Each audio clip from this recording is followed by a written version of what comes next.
Good morning, everybody. This is Dr. Mayorga, and today is New Year's Eve. And I wanted to just do a small little video that pertains to New Year's resolutions.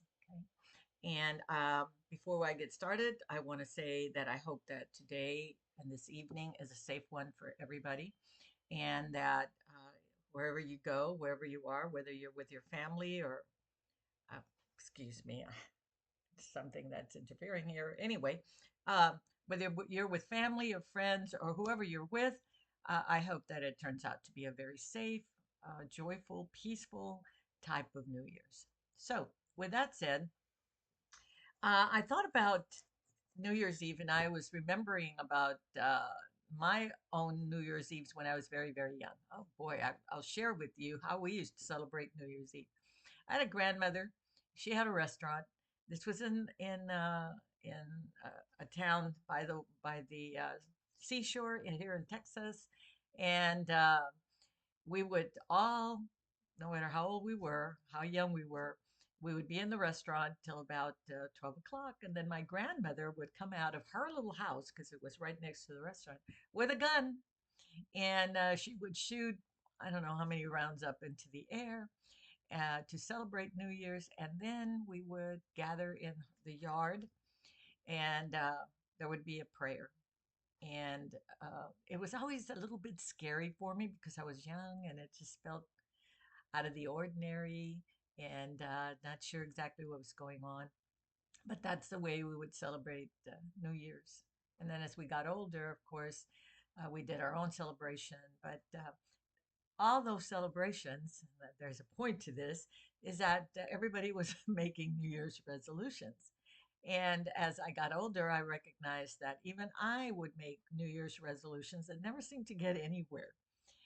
It kind of reminds me of during the Lent season, the lentil season. For anybody that's Catholic would understand about lentil season, uh, and where you for 40 days you give up something, and most people do it, most people do not. Most people begin, and then it just kind of falls apart. And then there's always the emotion that goes along with not being able to stay on track. So, with that said, when we think about New Year resolutions, I would think that maybe the first question that I would throw out there would be, are they necessary? What exactly is a resolution? Uh, and a resolution is the idea that you're going to change something, have a new beginning, have a new opportunity for making changes. Okay? And so when we do New Year's resolution, and a lot of people say, "Oh, I don't even do that. I don't make New Year's resolutions." I personally am one of those that no longer makes New Year resolutions.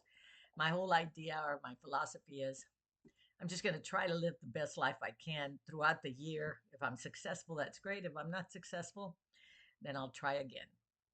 But for some people, New Year resolutions is just an important part of their cultural environment, if you could say that.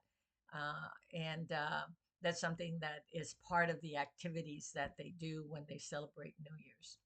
So, a New Year's resolution, again, or a resolution, is an opportunity to start over, gives you a hope, a sense of hope. And so, for a lot of people who might have had a year that was very tumultuous or that there were a lot of things that happened, they see this as an opportunity to maybe turn the corner and to begin to do something different within themselves, or maybe in relationships, or maybe in their career, or whatever. And it's all wonderful. But I think the thing that we need to look at is how well do we maintain those resolutions, and to also be aware of the emotion, pardon me, the emotion that comes along with making or creating new resolutions. So I think the first thing we need to think about is, if you're going to do a New Year's resolution, are the goals realistic? I always talk about this with my clients when I see them in a session. They come in with uh, goals, and their goals are what are called very global, you know, and that can set us up for not being as successful as we would like to be. So the goals of a resolution need to be realistic, and they need to be evaluated. If you make a resolution right now for the new year, is it strategized? Uh, let's One that's very common is I'm going to start to eat healthy. That is a global resolution. I would call that global. What does healthy mean to you? And what exactly um, are you going to put on that list of foods that you believe are healthy for you, that 50% of those you don't even like, and you're going to have difficulty eating them? The same thing with exercise. I'm going to go to the gym, 2 hours every day, or I'm going to run 10 miles every weekend. And if you've never done something like that, then you can recognize that the resolution is not going to be as successful as you would like for it to be. I've had people come to me and say, well, I really would like to live a healthier lifestyle. And so, again, that's a global goal. So, narrow it down to something that's realistic. What and define that. I want a healthy lifestyle. Well, what is a healthy lifestyle for you? Because it can't be what a healthy lifestyle is for your next door neighbor or your brother or your sister or your cousin or your friend or your colleague or whatever, because we're all individuals. So when you're going to create a resolution, or you can put it in parenthesis, a goal for this new year or this coming year, then make sure that it's something that is that works for you as a person, not that works for your next door neighbor or your friend, and you're going to try to make it work for you. Then you're going to not be as successful as you would like to be. So, and you need to strategize it. If I want to maybe become healthier, not necessarily lose weight, but gain some muscle or something like that, it has to be done in increments. For the next 4 weeks, I'm going to go to the gym for 20 minutes, and I'm going to do 10 minutes of this and 10 minutes of that. That's reachable goals. And then at the end of the 4 weeks, you got to stick with those 20 minutes. A lot of times after 20 minutes, you think, well, I could do 10 more. But that's not the goal. The goal is doing 20 minutes for 4 weeks and then increase it to 10 more minutes for the next 4 weeks, and so on and so forth. Something that I call that is realistic, because a lot of times we speak about a goal or a resolution from our emotion instead of looking at it from a realistic perspective. If you have a job that's 40, 50 hours a week, going to the gym 1 hour a day may be a little difficult to accomplish. And again, right away, you're setting yourself up for not being as successful as you would like to be. The second question that I would put out there is, what are you hoping to accomplish with a resolution? A lot of times it's for others as opposed to for self. And so that's a question that we have to explore. If I'm going to do a resolution, is it something that I'm going to do because people have been telling me all year long that I need to do it? And so therefore I'm going to go ahead and embrace it and do it. And I hope it pleases everybody else and they leave me alone. Okay? If that's your hope, if that's the accomplishment you hope to accomplish, then again, it's not a very realistic thought pattern to try to do something like that. So the question here is, what do you hope to accomplish with your New Year's resolution? And examine that. I think of these words a lot when I apply them to myself or when I work with my clients. Are you examining? Are you exploring? Are you looking at things with a naked eye? In other words, no filter, no colored glasses, no nothing. You're looking at it from a realistic perspective. And are you willing to explore, examine, and dissect it? It's necessary so that then you can go on to the next level. Okay. And then another question that I would put out there is, how are you going to stay motivated? what what needs to be in your life to keep you motivated? I know of someone right now who for the past year has been doing really bad financially, and has a good job, but just had never learned how to manage their money. Okay. And one of the things that this person recognized is that whenever they started a new project, especially with their budget, it's just, I'm using the budget as an example, they, and these are their words, run out and tell everybody what they're doing. Look at me, look at me. It's what I'm going to drive. Yeah, I'm going to do this and I'm going to be successful. And it wouldn't work. And they'd find themselves within a few weeks disintegrating, and whatever they had thought, whatever they thought they were going to be able to do didn't occur. And number one, they didn't have a strategy. Number two, their goals were not realistic. And number three, they didn't have the appropriate motivation. So, what that person decided to do was only work with one person that really knew what was going on, and that person was the motivator. And it wasn't something like guilting them. Oh my goodness, no, you were supposed to save $10 this week and you didn't, so blah, blah, blah. They chose a person that would look at everything as a success for them. Instead of saving $10, they saved $2, but they weren't in the red. They were still in the black. In finances, you talk about being in the red or in the black. And that was the only person that knew what this other person was doing to correct their financial situation. And the person began to be successful. And another thing that they coordinated or collaborated together of what was needed by the person who was working on their budget to stay motivated. So it was one phone call in the morning, just simply to say, how are things going? And that would allow the other person to just process and spill and also talk about the successes. Instead of, I think that the budget was that they could only spend $20 a day on food or something like that. And she would, the person would share, well, I only spent 10 and I'm so excited. And I really, I'm feeling challenged. I'm challenging myself. And so I can see my success. Okay. And so again, these are the three things, these are the questions that this person asked themselves or put before them when they started this resolution of doing better with their budget. Uh, are your are the goals realistic? What did she hope to accomplish, and how to stay motivated? And another one that you can think about is: are your goals or is your resolution concrete?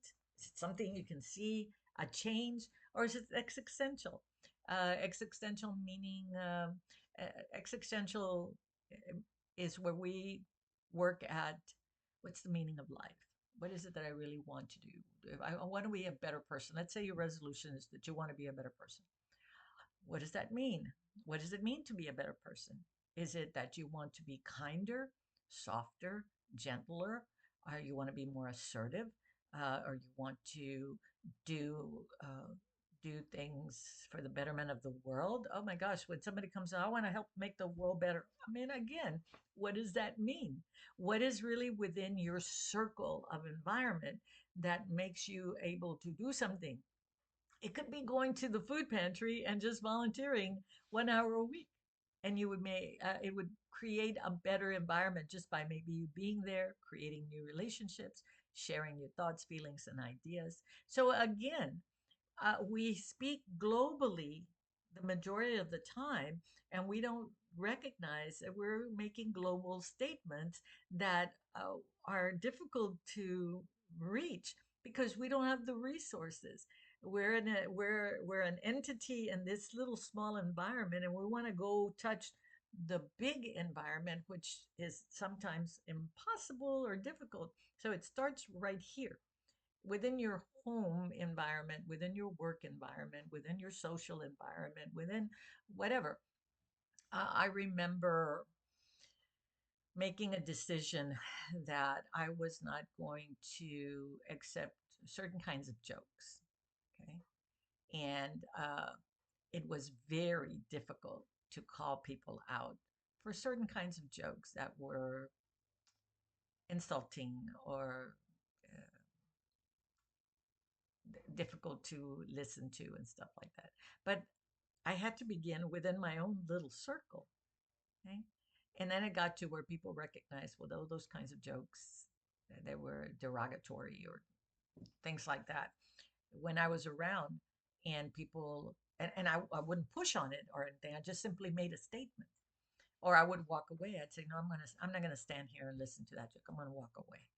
And I went through times when people were very uh, not upset, but curious as to how come I wasn't doing that anymore. And so that was one little way that I was making a change in my life, because it made me a better person in my eyes to not go ahead and accept derogatory comments about other cultures or people and stuff like that. Okay. And so, and then the last thing is, how do you make sure that if the resolution doesn't go the way that you want it to go, or there's stumbling blocks, and there will be stumbling blocks, and that's something that we have to recognize, that we don't shower ourselves with shame and guilt, okay? That we look at it and pick ourselves up, dust ourselves off, and keep putting one foot in front of the other. Successes are that way. We have failures, but we don't. We're resilient. We get up, and again, your resolution. If you tell everybody and the plus the next door neighbor that you want to lose 20 pounds in 3 weeks, they're going to be watching you, and they're going to be questioning you, and they're going to be uh, I'll put this in quotations, Mark, guilting you into how come you haven't lost the 20 pounds in 3 weeks, which, by the way, is an impossibility, right? So, again, if you're going to make a resolution, you need to think about these things, okay? What are your goals? Are they realistic? What do you hope to accomplish? How are you going to stay motivated? Are your goals or resolutions concrete or existential? Idealistic is another word. And how are you going to manage your emotion about the resolution throughout the year? Is it going to be shame and guilt, or are you going to savor every accomplishment and success that comes along with that road, and make sure that you have an ability to stay motivated not only with someone else but by yourself also. So anyway, I thought about all of this, and I thought this is something that I would like to share for this New Year's Eve for anyone that is interested in viewing my video.